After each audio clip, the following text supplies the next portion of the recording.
So I know the church is committed to people growing roots and growing closer to Jesus. I know that tithing is a part of that. It will help you grow closer to the Lord. I've experienced that myself, and I want other people to know the joy of having a relationship with Jesus, and also, so I share about that, and I want people to know about the joy of tithing, and that's a response to that relationship. So someone once told me that if you seek ministry and not Jesus, it could cause burnout. If you seek church instead of Jesus, it could cause legalism.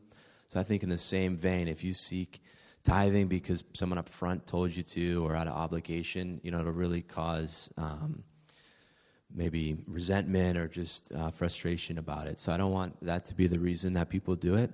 The idea is really to seek Jesus first and then respond to him. I know he challenges everybody to do tithing, and so it's a challenge that we all have.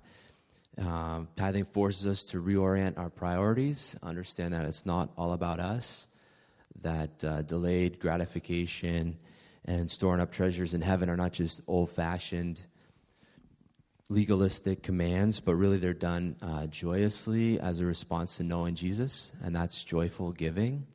So I challenge you about that. Dana and I were blessed to be missionaries in Africa for a while, and we lived on support. So, we were thankful and happy with whatever came in when sometimes it'd be a little, sometimes it'd be a lot. But what that really taught me was it broke the connection between like my work, my effort, and what I earned. It wasn't what I earned. It was just I worked, God gave us money.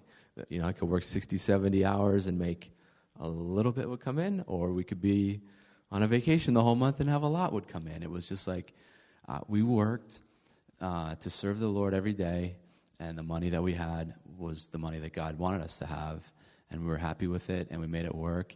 And no matter what it was, we always knew people that were living on less, right? And so we knew that we could get by and be happy and fine with it. So, that was a great experience for us. And personally, I share this, but we don't give all of our tithe to the church because we have a lot of missionary friends, and so it's really exciting, like at the first of the month, to look at our tithe and spread it around to all these people doing amazing things around the world. But it's also really exciting what our church is doing, and they are doing amazing things in this town, this community. So I love being able to tithe and be a part of what's happening out at Covenant Grove. So I want to say on a practical note, some of the things from being the financial officer, you can use Easy Tithe. You can go on the Covenant Grove site on the Given page and log in, and Easy Tithe is like a software program that helps churches raise funds. So if you want to give on that. And actually what happened to me was we had our tithe set up every month on that, and then somehow it stopped at the end of 2015. So you might want to double check if that's happened to you. And actually what might even be the best thing, what we changed to, was just an auto bill pay from our bank. So it's actually timed, like, so when our paycheck comes in on direct deposit, the bank automatically sends out tithe. So I think that's biblical, like related to the first fruits. Like the Bible talks a lot about giving your first fruits either from a crop, from a harvest, or firstborn animals, or even your firstborn son, to give right off the top. I've tried to give my firstborn son to church, but they keep sending him back home. So, but we time our tithe right to when our pay comes in, and we just, whether it's the first of the month or twice in a month or whatever your system is, so that we just readjust to what's there after that tithe. And so, I share that with you guys to challenge you about that if that works for you. This year, the church approved a 5% increase in the budget that we all voted at our last all-church meeting, all the members. So we've gone and increased our tithe 5% because we know that's what we've approved to go forward on.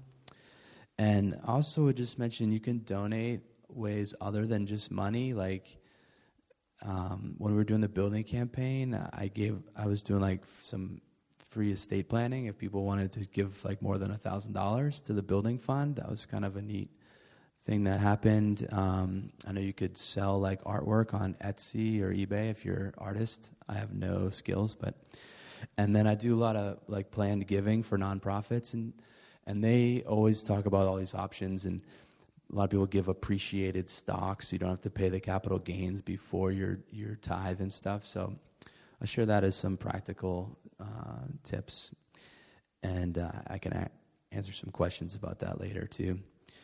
So I would just end with, like, a goal for my life is to just experience God, share Jesus, and equip others to do the same. So I'm really trying to, challenge you guys to step forward in your spiritual discipline of tithing.